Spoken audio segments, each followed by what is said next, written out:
So just talking about the spiritual element to your healing, like what role or what part has God played in your recovery? How has he helped you get through what you went through? Yeah, so he's definitely given me some strength, and it has been spiritual because I see a lot of signs coming to me in terms of the way I feel and just certain things that have happened. Yeah, I believe he's around and he has helped me gain a lot of strength. So yeah, it's just about reading his word as well. So I'm obviously raised Orthodox Christian, and I do think that God is there for people who are broken. And I purely believe that. And I just think that that is what personally I feel. And I think I've prayed on it a lot as well. So yeah, he has shown me some little signs here and there that I feel personally, I know that he's with me. Yeah. And it's important to know your spiritual path and in the way that feels comforting for you. Not everyone believes in God, and everyone has their own path of spiritual healing. But for me personally, I just feel like without God, I probably wouldn't be here. Yeah. It's been a big journey, and I feel like sometimes things happen for a reason. Yeah. Even though we can't comprehend it. Yeah. Okay. And on that note, like in helping other people get through grief and deal with the psychological impacts of it and be able to come out on the other side like you have been able to. And yeah, obviously it hasn't been easy. Like what's some words of wisdom that you can pass on to other people who may experience a situation like this in their own lives unexpectedly? Yeah, so I think in terms of anyone going through any death of their family member, friend, whoever it is in your life, the love that you've had for them doesn't disappear. It's always there with you. So you get to walk with that every day, which is meaningful. It carries meaning. The memory that you have of them is very powerful. So that shouldn't be forgotten.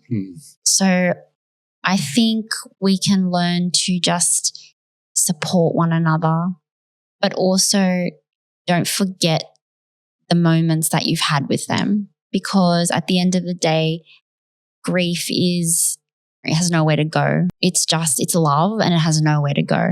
So you learn to live around it, and it just makes you realize how fragile everything is. So life is fragile. You can lose your life in an instant tomorrow. So live every day as if it was your last, not knowing what could happen. 100%. And makes you value the presence and connections in your life. So now that I've built friendships up and have gotten to know people, I keep the ones that I value close to me, and I learn to respect and value their time. Even though I lost my partner, I can still build valuable connections. It is not the same. Of course, everything has shifted. But I think you need to build acceptance and just have a form of some kind of foundation to your life to rebuild slowly. And I think the start is building genuine connections, even if it's really, really hard, because it was for me. Yeah. Well, where there's unity, there is community. Absolutely. The more connected you are, the more at peace you're going to feel. Exactly. Like the people I've met have been really eye-opening for me. They all come from different backgrounds, traditions, nationalities, and I've learned so much from them. And I continue to meet people and learn. And I think that's my path. And I've accepted that. It's been great. Wow. Well, this has been an incredible conversation that we've had. And I've certainly learned more about grief and the struggles that people go through. And I certainly have a bit more of an understanding when I do come across people like yourself who have lost someone, and just be able to just listen and empathize with what that person's gone through. Yeah. So I just wanted to say as well before we end that Stefan was a huge part of my life. Since 15 years old, we've been together. He was a very humble, selfless man. He would do, as people, if they listen to this podcast, they would know, people who know him would definitely understand that he was really a funny, humorous, well-rounded guy. That lots of funny memories. Absolutely. In hindsight, though, everything surrounding his death was very devastating. Of course, yes. You don't expect someone to die so suddenly. No. And I also want to tell your viewers as well, like cardiac arrests are probably the leading cause of death. Really? I didn't know that. Tell us more.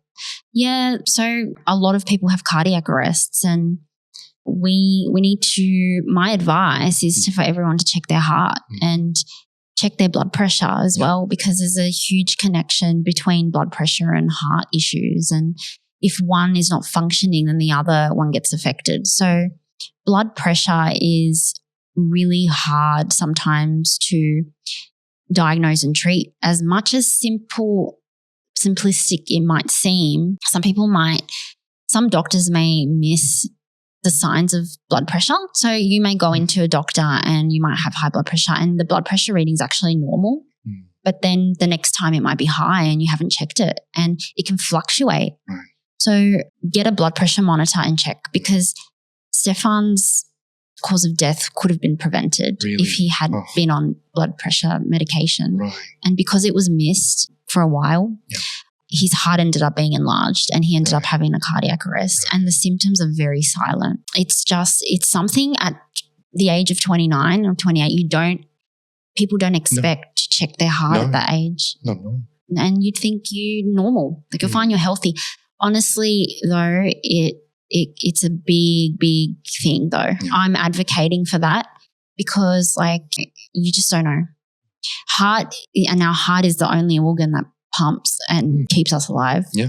So check your blood pressure, because honestly, it's so simple, but it could have been prevented, but sometimes it's just missed. So I really advocate for that.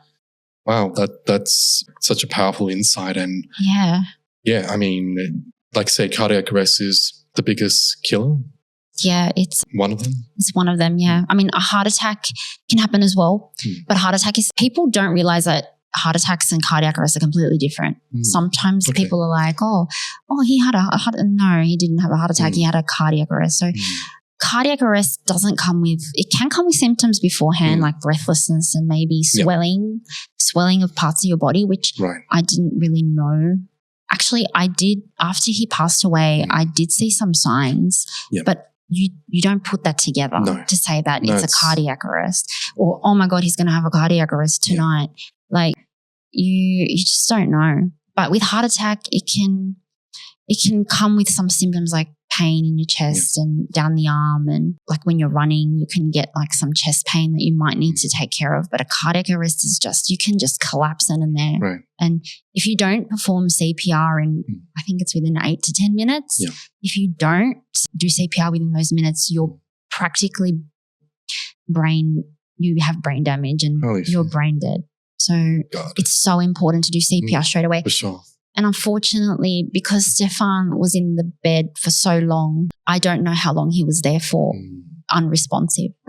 So in a circumstance like that, it's so hard to know like how to survive that. It's like a 10%. I think it's at a 5 to 10% chance of survival, even less maybe. Like maybe he would have had a chance of survival if he was in a public area.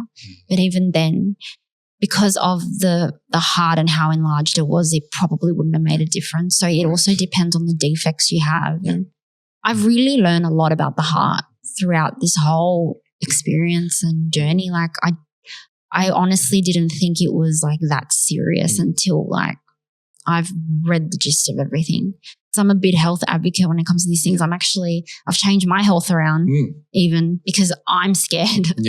So it's teaching you about your own health. Exactly. It's teaching me about my own health. And at the same time, we have to find a level of health balance as well. Like we can't over obsess, because I've done a bit of obsessing over my health, my Ks, my heart rate. Like it's just something that psychologically for me is a bit traumatic at the moment. Trauma is a big thing for me as well. I just wanted to touch base that. Yeah. So is there like a link between, I guess, grief and trauma? Absolutely. So the trauma that I've experienced is probably a little bit of post-traumatic stress from the event that happened. I noticed that if my family is sleeping, I will check on them and make sure they're okay. Right. I know this sounds really like simplistic and a bit over dramatic and over the top, but because of my trauma, I literally need to know if everyone is fine. Even if someone is sick in my family, like all my friends, I get really worried and I start over obsessing and maybe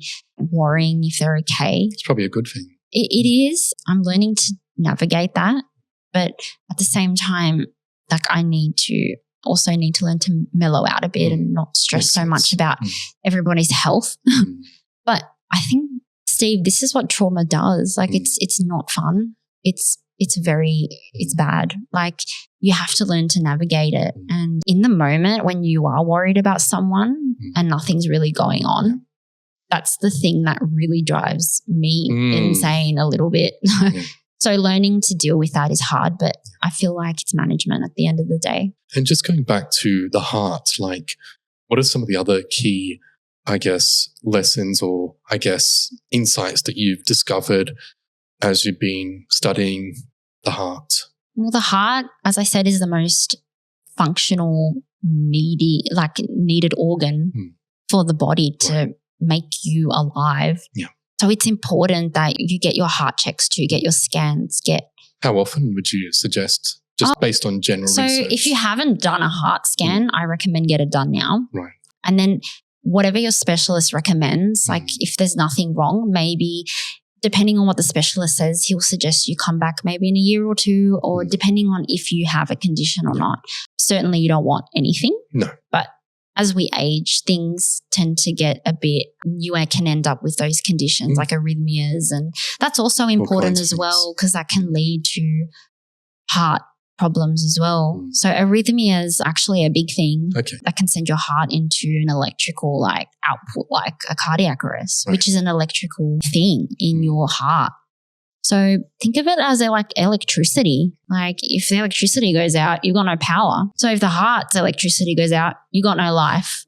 So except you can't fix the electricity of the heart. You can fix the power, but not the electricity of the heart. So it's powerful. Yeah, I really, really recommend that everyone gets a heart check. Yeah. I'm onto it, Chloe. Yeah.